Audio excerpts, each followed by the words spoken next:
If you don't know Michael Franzese, let me give you some stats. Here's the best way to open it up so you'll know who we're sitting down with. So in 1986, Fortune magazine, November 10th, Fortune magazine does an article saying the 50 biggest mafia bosses, right?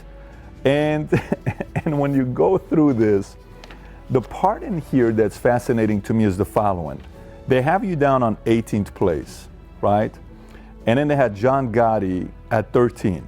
So you look at this and you say, well, you're 18, Gotti is 13, and then you have Anthony Salerno at first, and you have some of these other names, Persico, Carmine Persico, who you work with very closely for many years, Salvatore Santoro, some of these names that people know about. The part that I looked at, Michael, there's not a single person on this list where their age starts with the number 3 except for you. Gotti was 46, you were 35. So we're not just talking about somebody who made it to the high level of the Colombo family, the 5 families, the Colombo family yourself. You did it at 35 years old. How was it being raised into that environment and that family? I would say I had a good role model as far as, my dad being a real person of substance in that life. And, I love my father. He was everything to me growing up. And, he was an important figure there. And it's not that I tried to emulate him, Patrick, because I never thought I would be part of that life growing up. I had different thoughts. I was an athlete. I was going to school. I was going to be a doctor. But once I made a decision to get into that life, I had, as far as I was concerned, the best guy in the world to model myself after, and that was my dad.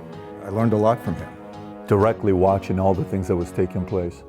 Yeah, just the way he carried himself, the way people respected him, the respect that he had for my mother and my sisters, and just the way he carried himself, And he was a man's man. And, from the time I was 5 years old, my father drummed it into my head, Michael, you have to be a man's man. That's the standard in life you have to live up to. He, in many ways, formed the person that I became later on in life. He had so much street credit that you can tell if somebody did something to you and they knew who your dad was, there was a line, like you couldn't mess with it. How was it being raised in that environment? Well, it was different. I always tell the story. I was an athlete, and baseball was really my sport, and my dad would never miss a game, no matter what he was doing. Mob business, legit business. I'd be playing ball, he'd show up. He'd always come to the field late, and he'd pull up in a big black Cadillac or a black Lincoln. He'd get out of the car dressed sharp in a suit, and he'd always have 5 or 6 guys with him because he never traveled alone. And I'd be up to bat, and they'd walk out on the field, and the umpire would take one look at him and never call strike 3 on me. So, it had its advantages, being Sonny Franzese's son. He was just a great father, and obviously I knew there was something different about him, but my dad never spoke about it in the house. Really? Never. So you didn't really know fully what was taking place? Never from him. I knew because he was such a high-profile figure that we lived in an environment where law enforcement was around us all the time. And he was under surveillance from 5 or 6 different agencies, from the feds right down to all the state and locals. So they would park cars around our house and follow us wherever we went. And, I viewed them at that time as the enemy because I viewed my dad as my hero. And so I knew who he was. I obviously read the papers. He had a lot of press. And I observed things, but never from his mouth. He would never bring it into the house.